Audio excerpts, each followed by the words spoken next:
नमस्कार दोस्तों, स्वागत है फिर से आपका एक बार अपने चैनल फैक्ट नॉलेज में। दोस्तों, जैसा कि मैंने बताया था कि आपको इस चैनल से जुड़े रहना है, क्योंकि लगातार सीबीएसई जो भी नोटिफिकेशन जारी कर रही है उन सब सारी चीज़ों के बारे में इन्फॉर्मेशन आपको लगातार अपडेट बैक टू बैक मिलता रहेगा। जी हाँ, तो चलते हैं सीबीएसई की मुख्य वेबसाइट पे और उसके बाद से जो है आपको मैं बताता हूँ कि आखिर जो है क्या नया न्यूज़ है सीबीएसई के लिए। तो मैंने कल आपको एक नोटिस दिखाई थी जो कि 6 नवंबर की डेट में जो है सीबीएसई ने जारी किया था। ठीक है, अब वह एक्चुअली जो है कुछ समय के लिए वह आपके पोर्टल पे नहीं थी, सीबीएसई के पोर्टल पे नहीं थी, सीबीएसई वेबसाइट पे नहीं थी, लेकिन अब जो है वह दिख रही है। यहाँ आप देखेंगे जो मैंने नोटिफिकेशन कल दिखाया था सीबीएसई की वो यह है। ठीक है, यहाँ पे एंड जो दूसरी नोटिफिकेशन जो है कल के डेट में ही जो है जो सीबीएसई ने जो है जारी की है सैम्पल पेपर ऑफ ओएमआर, वह इस प्रकार से है। ठीक है, आप देख सकते हैं। इसको मैं डाउनलोड करता हूँ, फिर इसके बाद से इसके बारे में पूरी जो है विस्तार पूर्वक आपको जो है बताता हूँ। ठीक है, तो बने रहिए इस वीडियो के अंत तक। तो आपकी ये जो नोटिस है, ये जो सर्कुलर है, ये डाउनलोड हो चुकी है। तो आइए देखते हैं क्या कुछ कह रहा है सीबीएसई इस पत्र के माध्यम से। तो डेटेड आप देख सकते हैं 6 नवंबर 2021 का यह डेटेड है और सारे प्रिंसिपल को जो स्कूल एफिलिएटेड है सीबीएसई से, उन्हें जो है उनके लिए जो है यह जारी किया गया है। ठीक है, demystifying OMR to be used in first term examination regarding. तो यहाँ कुछ चीज़ें दी गई है। ठीक है, जो इम्पोर्टेंट नहीं है उसके बारे में हम लोग डिस्कस नहीं करेंगे। ठीक है, लेकिन जो इम्पोर्टेंट है उससे जो है हम यहाँ पे ज़रूर डिस्कस करेंगे। तो यहाँ सबसे पहले नीचे मैं ले चलता हूँ आपको। इस पत्र के सबसे नीचे में आप देखेंगे यहाँ पे कि सीबीएसई ने बाकायदा जिस चीज़ की आपको इंतज़ार था, बार बार जो है हम सभी जो है सुन रहे थे, अपने अपने डीटीसी के थ्रू भी जो है कुछ लेटर्स प्राप्त किए थे, लेकिन प्रॉपरली गाइडलाइंस नहीं पता चल रहे थे कि आखिर जो है ओएमआर शीट कैसा होगा, क्या होगा। सीबीएसई अभी तक ओएमआर शीट जारी क्यों नहीं किया है। मैं आपको बता दूं कि सीबीएसई ने ये सैम्पल ओएमआर शीट जो है आपको प्रोवाइड किया है सभी स्कूल्स को जो है इस पत्र के माध्यम से। और आप देख सकते हैं ताकि जो है कुछ समय पहले आपको समय मिल रहा है ताकि जो है आप स्कूल के अपने बच्चों को, विद्यार्थियों को गाइड कर सके किस प्रकार से इस ओएमआर शीट के साथ रिस्पॉन्सिव होना है। जी हाँ, इसके अलावा अपने टीचर्स को, जो टीचर्स जो है इस ओएमआर शीट को जो है इवेलुएट करेंगे। जी हाँ, मैं आपको फिर बता दूं कि ओएमआर शीट को इवेलुएट करना है। जी हाँ, आप जो है इसको मैनुअली भी इवेलुएट कर सकते हैं या सॉफ्टवेयर के माध्यम से, दोनों तरीके से इसको इवेलुएट किया जा सकता है। तो ज़्यादातर स्कूल्स में अभी जो है सॉफ्टवेयर की कमी होगी। मेरे जहाँ तक मुझे जो है विश्वास है कि सॉफ्टवेयर की कमी होगी, क्योंकि इतने कम समय में जो है इस प्रकार से जो है कोई प्रिपरेशन नहीं हुआ होगा। तो आप इसे मैनुअली भी जो है चेक कर सकते हैं। खैर, इसकी गाइडलाइन जो है अलग से आने वाली है। तो आइए देखते हैं पूरे के पूरे ओएमआर शीट को। उसके बाद से ऊपर जो गाइडलाइन जो है इस ओएमआर शीट के बारे में दिया हुआ है उस पर हम लोग डिस्कस करेंगे। तो यहाँ पे देख सकते हैं ओएमआर शीट में सबसे पहले अनुक्रमांक दिया हुआ है, फिर जो है ओएमआर शीट नंबर दिया हुआ है और इस प्रकार से विद्यार्थी की सारी डिटेल जो पूछी गई है, परीक्षा की तिथि, केंद्र का नाम व संख्या, विषय का कोड, अभ्यर्थी का नाम, ये सारी चीज़ें जो है यहाँ पे फिल करनी है। इसके अलावा यहाँ पे इंस्ट्रक्शन दी हुई है साफ साफ कि किस प्रकार से ओएमआर शीट को जो है कलर करना है। जी हाँ, ये रॉन्ग मेथड है। ठीक है, रॉन्ग मेथड को यहाँ शो कर रहा है कि रॉन्ग मेथड ये सारे हैं और ये सारे के सारे करेक्ट मेथड है। तो इसको जो है ध्यानपूर्वक आप देख लेंगे। और यहाँ पे जो है नीचे में क्वेश्चन सीरीज के लिए स्पष्ट किए गए हैं, यहाँ ब्लॉक्स बनाए गए हैं क्वेश्चन सीरीज के लिए। ठीक है, और यहाँ पे विद्यार्थियों को इसको कलर करने हैं। ठीक है, मैं बता दूं आपको कि ये जो सैंपल है ये सीबीएसई की तरफ से जारी की गई है, कोई भी व्यक्ति वेबसाइट से डाउनलोड कर सकता है, लेकिन इसके अलावा आपकी स्कूल के लिए जो आप प्रिंट करेंगे वह प्रिंट अभी बाकी है। जी हाँ, सीबीएसई आपको प्रोवाइड करने वाला है उसका सैंपल पहले, और आप उसे प्रिंट करके जो है किसी अच्छी जगह, सेफ जगह, स्कूल जो एडमिनिस्ट्रेशन है उससे रख देंगे और एग्ज़ाम के दिन उसका जो है यूज़ करेंगे। जी हाँ, ऊपर पत्रक में इसको स्पष्ट किया गया है। तो आइए जो है देख लेते हैं, पहले इस चीज़ को समझते हैं। खैर, वर्बली मैं चूँकि जो है मैं ऑलरेडी जो है इस पत्रक को पढ़ चुका हूँ, इसलिए मैं आपको बता देता हूँ कि विद्यार्थी इन 4 जो है ऑप्शन का ABCD का यूज़ करेंगे भरने के लिए। ठीक है, इसमें से कोई भी कलर वो करते हैं जैसा कि और सब ओएमआर शीट आप देखते हैं उसी प्रकार से ये भी है, लेकिन साथ में उसके सामने एक ब्लैंक बॉक्स दिया गया है। आप देख सकते हैं यहाँ रेड कलर से डिनोट भी किया गया है यहाँ ब्लैंक बॉक्स। तो ये इस ब्लैंक बॉक्स में विद्यार्थी को लास्टली जब पूरे के पूरे रिस्पॉन्स वो कर लेता है, यानी कि जो है आपकी जो विद्यार्थी है, अगर वह विद्यार्थी पूरा का पूरा यह जैसे क्वेश्चन नंबर 5 है, क्वेश्चन नंबर 5 में अगर आंसर जो है बी होता है तो बी को उसे पूरा का पूरा कलर कर देना है, ठीक है, पूरा का पूरा कलर कर देना है। लेकिन कलर करने के बाद से इस बॉक्स को ब्लैंक नहीं छोड़ना है। अगर वह इस बॉक्स को ब्लैंक छोड़ दिया तो ये नॉन रिस्पॉन्सिव जो है माना जाएगा। जी हाँ, नॉन रिस्पॉन्सिव माना जाएगा। यह क्वेश्चन की जो नंबर होगी वो काउंट नहीं होंगे। इसलिए फाइनली विद्यार्थी इसे कलर करे या जो भी करे, छूट भी जाए तो कोई दिक्कत नहीं है, बट फाइनली इस ब्लैंक बॉक्स में उसे अपने आंसर को भरने होंगे। जैसे कि यहाँ पे अगर आंसर उसने जो है ब्लैंक बॉक्स में बी कलर किया है तो इसे बी भरना पड़ेगा, ठीक है। तो इसे ही मान्य किया जाएगा, ठीक है, इसे ही मान्य किया जाएगा। अगर मान लेते हैं कि विद्यार्थी ने इसमें कलर बी किया है, लेकिन अगर यहाँ पे ब्लैंक बॉक्स में ए लिखता है तो ब्लैंक बॉक्स में ए जो लिखा हुआ है यही सर्वमान्य होगा, यही आंसर सर्वमान्य होगा, ठीक है। माना कि इस ब्लैंक बॉक्स में उसने किसी भी जो अल्फ़ाबेट है ABCD नंबर, इसको उसने कलर नहीं किया, लेकिन इस ब्लैंक बॉक्स में उसने जो है ABCD में से कोई भी अल्फ़ाबेट लिख देता है तो वो भी आंसर मान्य होगा। जी हाँ, बिल्कुल, वो भी आंसर मान्य होगा। तो ये चीज़ क्लियर हो चुका होगा आपको। आगे ब्लैंक बॉक्स के ठीक आगे 1 2 3 4 5 6 7 8 इस प्रकार से दिया हुआ है। यह क्या है? तो यह क्वेश्चन का नंबर है। जिस प्रकार से यहाँ देखेंगे क्वेश्चन नंबर 1 है तो आगे भी यहाँ पे 1 दिया हुआ है। यह किस लिए दिया हुआ है तो इस चीज़ को समझेंगे। यह विद्यार्थियों को इसके लिए जो है यूज़ करना है। अगर मान लेते हैं कोई विद्यार्थी क्वेश्चन नंबर 7 अटैम्प्ट नहीं किया, ठीक है, बहुत सारे ऐसे क्वेश्चन होंगे जो कि उन्हें नहीं आएंगे, ठीक है, तो क्वेश्चन जो है अटैम्प्ट नहीं करता है। तो अगर वह विद्यार्थी क्वेश्चन नंबर 7 अटैम्प्ट नहीं करता है, ठीक है, क्वेश्चन नंबर 7 अटैम्प्ट नहीं करता है तो उसे इस क्वेश्चन नंबर 7 को कलर कर देना है। जी हाँ, कलर कर देना है ताकि इससे पता चलेगा कि उसने क्वेश्चन नंबर 7 को अटैम्प्ट नहीं किया है। इससे फ़ायदा क्या होगा मैं आपको बताता हूँ।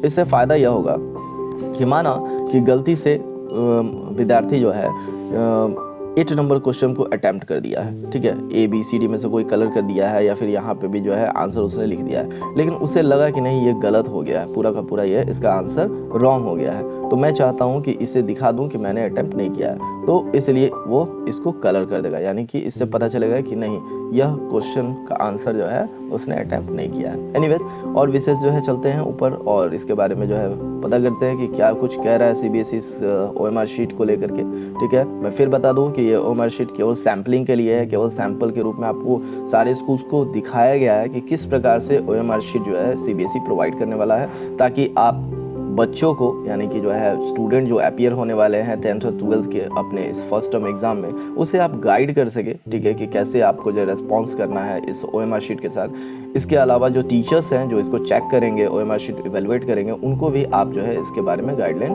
दे सकते हैं। तो चलिए देखते हैं फर्स्ट नंबर जो है आपकी जो पॉइंट है OMR sheet demystified by providing following information.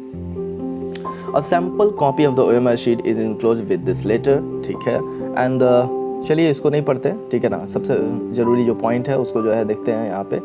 4 number point यहाँ पे दिया हुआ है कि candidate has to write in his her own hand in the space provided. I confirm that all the particulars given above are correct. तो यहाँ पे मैं आपको दिखा दूँ OMR शीट में सबसे नीचे जा करके कि OMR शीट में यहाँ पे एक ब्लैंक जो है स्पेस जो है दिया हुआ है, ठीक है, ये ब्लैंक स्पेस दिया हुआ है, ठीक है, और यहाँ पे अभ्यर्थी का हस्ताक्षर दिया हुआ है, ठीक है ना। तो यहाँ एक जो है छोटा सा, अब मैं आपको जूम करके दिखा देता हूँ, ठीक है, ताकि आपको दिख जाएगा। यहाँ देखेंगे इसमें एक सेंटेंस लिखा हुआ है, I confirm that all the particulars given above are correct. इसी सेंटेंस को अभ्यर्थी को अपने हैंड राइटिंग में यहाँ पे लिखना है, ठीक है, अपने हैंड राइटिंग में यहाँ पे लिखना है। देन आफ्टर जो है अभ्यर्थी को अपनी क्या करनी है, यहाँ पे सिग्नेचर करनी है, और सिग्नेचर करने के बाद से इसको सबमिट करना है, ठीक है। सिग्नेचर करेंगे तभी जो है यहाँ पे इसको मान्य माना जाएगा, ठीक है। इसके अलावा यहाँ देख सकते हैं OMR शीट में नीचे में सिग्नेचर्स और आइडेंटिफिकेशन नंबर दिए हैं। जी हाँ,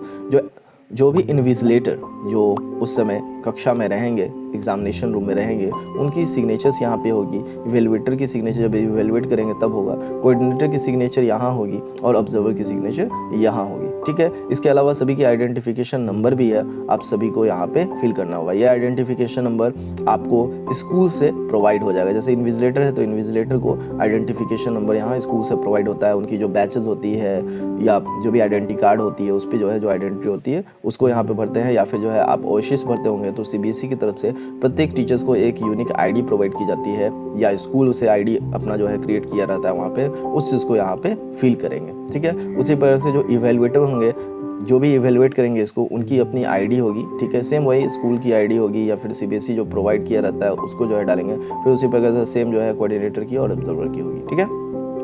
तो चलिए ऊपर जो है और दूसरे पॉइंट्स जो है डिस्कस कर लेते हैं जो इम्पॉर्टेंट है, ठीक है।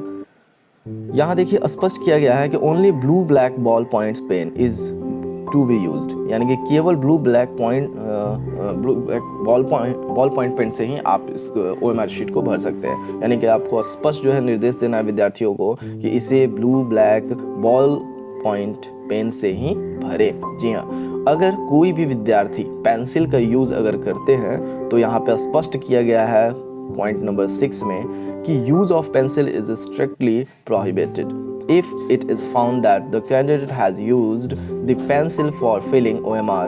This will be considered as use of unfair means and action will be taken against the candidate as per unfair means rules. यानी कि अगर किसी भी प्रकार का पेंसिल का यूज होता है इस OMR शीट पे, देन सबसे पहले तो जो है इसको अनफेयर मीन्स में माना जाएगा। अनफेयर मीन्स इट मीन अगर कोई विद्यार्थी अगर इसको यूज़ करता है, पेंसिल को यूज़ करता है, तो माना जाएगा कि आपने जो है चीट किया है एग्ज़ाम में, किसी प्रकार का जो है इस प्रकार का काम किया है, आपने जो है एग्ज़ाम के रूल्स को तोड़ा है और आपकी एग्ज़ाम जो है कैंसिल तो मानी ही जाएगी, कैंसिल तो करी जाएगी। इसके अलावा आपके अगेंस्ट एक्शन भी सीबीएसई लेगी। हो सकता है कि आप आगे आने वाले वर्षों में आप सीबीएसई की परीक्षा में सम्मिलित ना हो पाए, ठीक है। तो इसलिए इस चीज़ का विशेष ध्यान रखें कि पेंसिल का यूज़ इस OMR शीट पे नहीं होने चाहिए, खासकर आंसर के लिए। तो नेक्स्ट चलते हैं 7 नंबर पॉइंट, जहाँ से OMR शीट में जो इम्पॉर्टेंट जो है पॉइंट है उस चीज़ को जो है मैं आपको यहाँ पे क्लियर कर दूँ।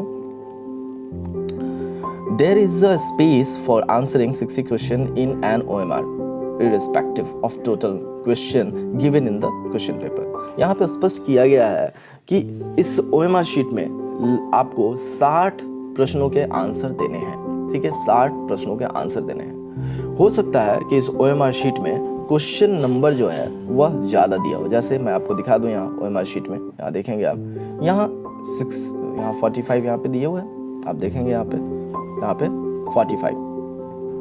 45 दिए हुए हैं, ठीक है। तो कोई OMR शीट ऐसा भी होगा जिसमें जो है 60 जो है दिए होंगे, जी हाँ 60 दिए होंगे, यानी कि जो है क्वेश्चन नंबर, ये एक छोटा सा जो है सैंपल है, ठीक है, इसका आंसर में पूरे नंबर्स नहीं आए हैं, जिसमें इसमें 45 यहाँ पे दिख रहा है ना, यहाँ 45, फिर यहाँ पे जो है 46, 47 इस तरह से 60 आया हुआ है, ठीक है ना। तो बहुत सारे ऐसे क्वेश्चन पेपर आपको मिलेंगे, मैं क्वेश्चन पेपर की बात कर रहा हूँ, OMR की नहीं बात कर रहा हूँ। क्वेश्चन पेपर मिलेंगे जिसमें नंबर ऑफ द क्वेश्चन हो सकता है कि कम हो, यानी कि नंबर ऑफ द क्वेश्चन 40 हो या नंबर ऑफ द क्वेश्चन 45 हो, ठीक है ना। तो आपको उस क्वेश्चन नंबर के अकॉर्डिंग ही इसमें इस OMR शीट को कलर करने हैं। जी हाँ, इस OMR शीट को कलर करने हैं जो भी आंसर आप देंगे। मान लेते हैं एग्जांपल के लिए कि अगर आपकी क्वेश्चन नंबर सिर्फ जो है 40 होती है, किसी पेपर में क्वेश्चन नंबर 40 तक होती है, ठीक है ना, और आप जो है 41 को जो है 41 का D ऐसे कलर करते हैं या फिर यहाँ पे भी D लिख देते हैं, ऐसे लिखते हैं, तो ये आपका आंसर अमान्य होगा, ठीक है। यानी कि जितने नंबर ऑफ द क्वेश्चन उसमें है उतना ही नंबर ऑफ द आंसर, और उसी नंबर पे आपके आंसर इवेलुएट किए जा सकेंगे, ठीक है। तो इस नोटिस के माध्यम से स्पष्ट कर दिया गया है, बता दिया गया है आपको, ठीक है। यहाँ पे इस चीज़ को जो है क्लैरिफाई भी किया हुआ है, देख सकते हैं आप, लिखा हुआ है, स्पष्ट लिखा हुआ है, सीबीएसई की तरफ से निर्देश जो जारी की गई है इसमें स्पष्ट किया गया है, बिल्कुल कहीं कोई इसमें संशय नहीं है। Answer given after the maximum question number will be, यहाँ देखेंगे आप, जो मैं पॉइंट पढ़ रहा हूँ इसको मैं हाईलाइट कर देता हूँ, answers given after the maximum question number will not be evaluated, meaning thereby if there are 45 questions in some question papers and the candidate is changing question number 46 in OMR and writing this question as 45 and then giving the answer, it will not be evaluated, ठीक है, उसको check नहीं किया जाएगा। Next चलते हैं, जो important जो है, जो OMR शीट की मैं गाइडलाइन शुरू में ही आपको बता रहा था, उन सब सारी चीज़ों के बारे में यहाँ जानकारी है।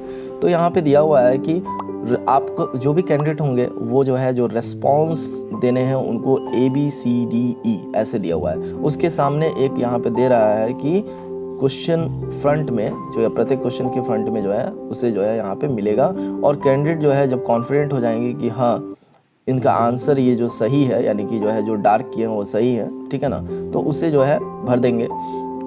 इसके अलावा 4 जो सर्कल दिए हुए हैं, 4 सर्कल के अलावा एक बॉक्स बना हुआ है, ठीक है, यहाँ पे स्पष्ट किया गया है box is given the same row. इस रो में बिल्कुल जो है एक बॉक्स बना हुआ है, जो कि मैंने आपको दिखाया भी है, ठीक है, एक बॉक्स बना हुआ है। Candidates have to write the correct option in this box, यानी कि जैसे कि ए बी सी और डी किसी प्रकार का आंसर आपको लगता है कि करेक्ट है, उसके बाद से उसमें आंसर भी भरने हैं, उसको ब्लैंक नहीं छोड़ना है। मैं आपको बता दूं, ब्लैंक नहीं छोड़ना है, क्योंकि उसके बारे में अगर ब्लैंक छोड़ते हैं तो उसके बारे में भी यहाँ पे स्पष्ट निर्देश जारी किया गया है, वो भी जो है समझ लेते हैं कि क्या है वो निर्देश। आफ्टर द बॉक्स, मैं इस पॉइंट को पढ़ रहा हूँ, after the box given a circle is given ahead of the box wherein the question number is also written inside the circle. This circle is to be darkened by the candidates if they have not attempted this question.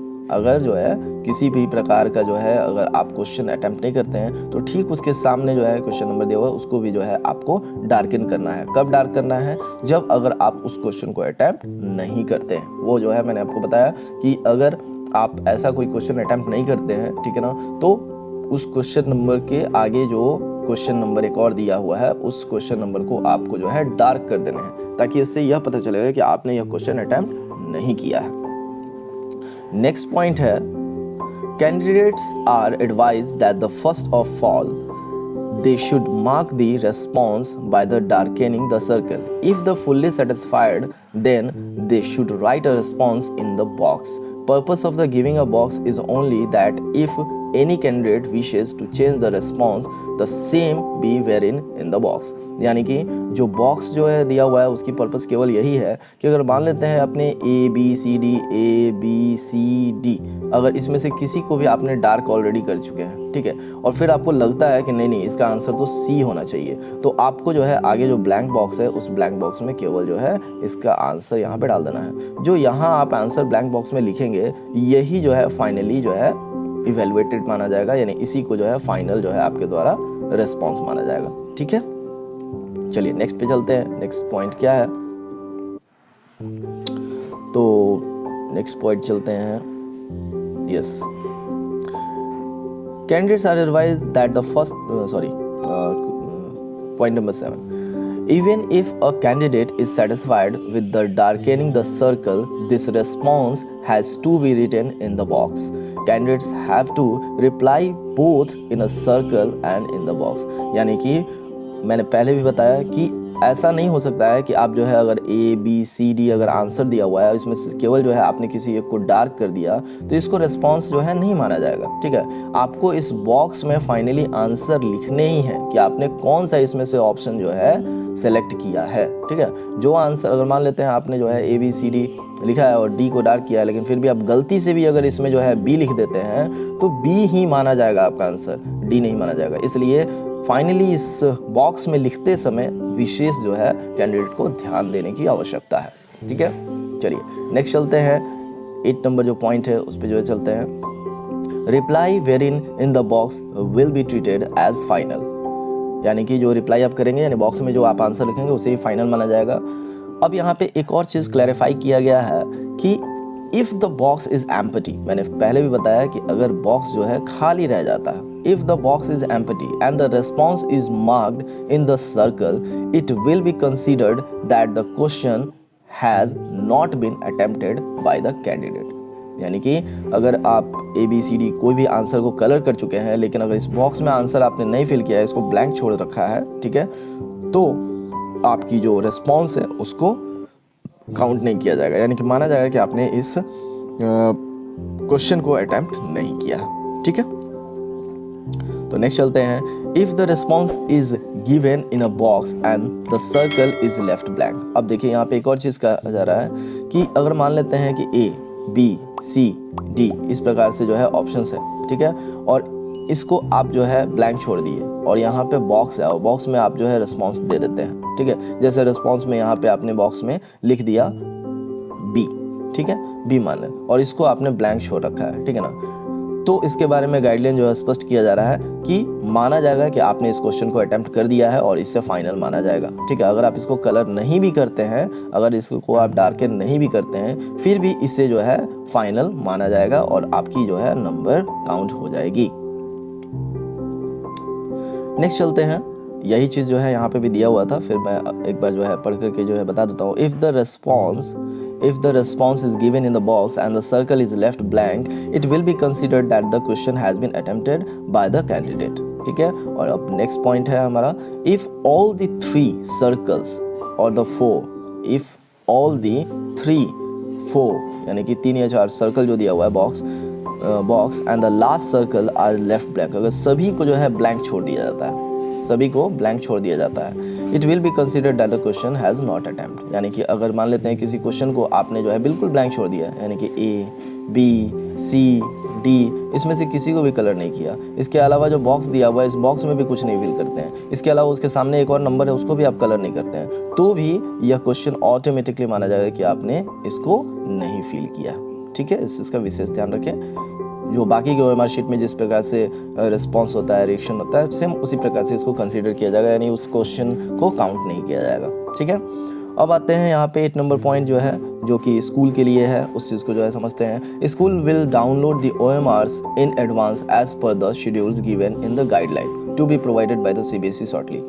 CBSE के द्वारा एक guideline जो है provide की जाएगी तुरंत अभी, और उसके माध्यम से आपको लिंक वगैरह भी प्रोवाइड किया जाएगा, जिसमें आपको डाउनलोड करने के लिए एक लिंक मिलेगा कि स्कूल जो है अपने ID के द्वारा OMR शीट जो है वो डाउनलोड कर लेगी एडवांस में, और उससे संरक्षित करके सुरक्षित जो है सेफ में रख लेगी। यहाँ पे 9 नंबर पॉइंट उसी के बारे में चर्चा की गई है। Centre superintendent will keep the OMR safely under lock and key after downloading and will be use only on the day of the examination after affixing facsimile stamp of the centre superintendent. यानी कि उस OMR sheet पे centre superintendent की जो है stamp भी लगेगी, ठीक है, तभी वो मान्य भी होगा। ठीक है, और उसी दिन OMR शीट निकालेंगे जिस दिन एग्जाम होगा, और उसके पर्पस के लिए आप इसको यूज़ करेंगे। फिर यहाँ पे एक और चीज़, एक स्कूल के लिए अनुरोधात्मक जो है यहाँ पे एक सेंटेंस जो है यूज़ किया गया है। School are requested that based on the information provided by the CBSE practice session may be organized for the student. Prior to the practice session, teachers must also get the acquainted themselves well with the OMR। यानी कि मैंने फिर बताया पहले कि ये OMR जो दिया गया है आपको नीचे में, ये OMR को जो प्रोवाइड किया गया है आपको OMR सैम्पल, ये सैम्पल केवल और केवल टीचर्स को, स्टूडेंट को, स्कूल एडमिनिस्ट्रेशन को गाइड करने के लिए है। ठीक है, तो आप इस प्रकार से इसको जो है प्रिंट करके निकाल भी सकते हैं, और निकाल करके आप बाकी के टीचर्स के साथ मीटिंग करके इस OMR शीट के बारे में चर्चा करके उन्हें भी बता सकते हैं, और स्टूडेंट को भी जो है इसके बारे में जानकारी दे सकते हैं कि कैसे जो है स्टूडेंट को इसके बारे में जो है रिएक्ट करना है। ठीक है, तो मुझे लगता है कि आपको जो है पूरी की पूरी ये पत्र जो है समझ में आ गई होगी। मैं आपको फिर से बता दूं कि मेरा मकसद इस चैनल के माध्यम से केवल और केवल आपको जो भी पत्र, जो भी सर्कुलर आता है उसे स्पष्ट करना है। जी हाँ, आपको कहीं जाने की आवश्यकता नहीं है, क्योंकि मैं आपको बता दूं कि मैं जो बना रहा हूँ, जो भी वीडियो बना रहा हूँ, वो इंग्लिश और हिंदी मीडियम दोनों के लिए है। तो वैसे टीचर्स जैसे हिंदी, संस्कृत के बहुत सारे ऐसे टीचर्स हैं जो कि